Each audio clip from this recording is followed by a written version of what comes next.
ആന്ധ്രാപ്രദേശിൽ ആദ്യഘട്ട ജാതി സെൻസസിന് തുടക്കമായി. സംസ്ഥാനത്തെ 1.7 കോടി കുടുംബങ്ങൾക്ക് സെൻസസ് പരിധിയിൽ വരും. 10 ദിവസം കൊണ്ട് നടത്തുന്ന ആദ്യഘട്ട സെൻസസ് ജനുവരി 28-നകം പൂർത്തിയാക്കും. ബീഹാറിന് പിന്നാലെ ജാതി സെൻസസ് ആരംഭിക്കുന്ന രണ്ടാമത്തെ സംസ്ഥാനമാണ് ആന്ധ്രാപ്രദേശ്.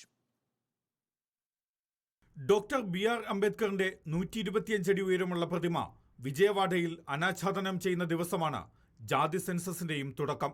ലോക്സഭാ തെരഞ്ഞെടുപ്പിനൊപ്പം ആന്ധ്രാപ്രദേശ് നിയമസഭാ തെരഞ്ഞെടുപ്പും പടിവാതിലിൽ നിൽക്കെയാണ് ജാതി സെൻസസ് ആരംഭിക്കുന്നത്.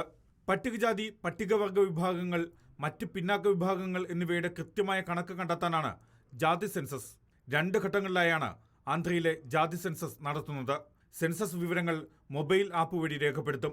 സംസ്ഥാനത്ത് 726 ജാതികൾ ഉണ്ടെന്നാണ് വിലയിരുത്തൽ.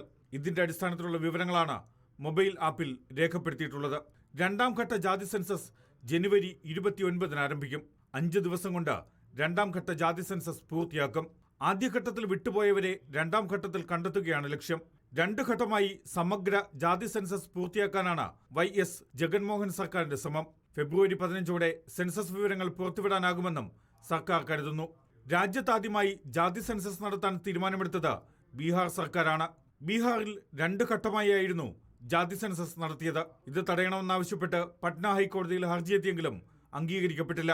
ജാതി സെൻസസിൽ നിയമവിരുദ്ധതയില്ലെന്നും നയരൂപീകരണത്തിനാവശ്യമായ ജാതി സെൻസസ് നടപടികളുമായി സർക്കാരിന് മുന്നോട്ടു പോകാം എന്നുമായിരുന്നു പട്ന ഹൈക്കോടതിയുടെ വിധി. National desk reporter.